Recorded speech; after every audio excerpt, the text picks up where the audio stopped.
శివుడు అందంగా ఉంటాడా లేక పార్వతీదేవి అందంగా ఉంటుందా?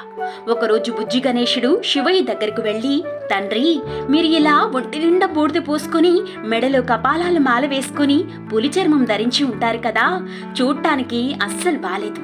మా అమ్మ పార్వతీదేవి ఎంతో సుందరంగా ఉంటుంది, కానీ మీరు ఎప్పుడూ ఇలా భయంకరమైన రూపంలో ఉంటారు. నా కోసం ఒక్కసారి మీ నిజస్వరూపంలోకి మారి మా అమ్మ దగ్గరకు వెళ్ళండి అని అనగా, శివయ్య నవ్వుతూ సరే గణేశ అని చెప్పి సరస్సులో స్నానం చేసి అందరి దగ్గరికి వస్తాడు. ఆయనను చూసి అందరూ ఆశ్చర్యపోతారు.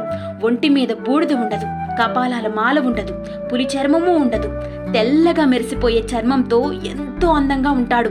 పార్వతీదేవి శివుణ్ణి చూసి సిగ్గుపడుతోంది. గణేశుడైతే శివయ్యను చూసి ఆనందంతో ఏడ్చేస్తాడు. తండ్రి, నన్ను క్షమించండి, మీరు వెంటనే పూర్వ రూపంలోకి మారిపోండి అని వేడుకుంటాడు. శివయ్య నవ్వుతూ, ఎందుకు గణేశ, నువ్వే కదా నన్ను ఈ రూపంలో చూడాలి అనుకున్నావు, నేను బాలేదా అని అంటాడు.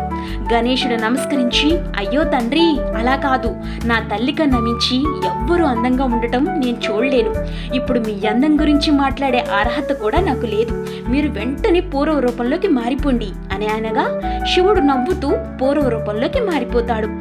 హర మహాదేవ శంభో శంకర్ అని కామెంట్ చేసి, లైక్ చేసి, సబ్స్క్రైబ్ చేసుకోండి.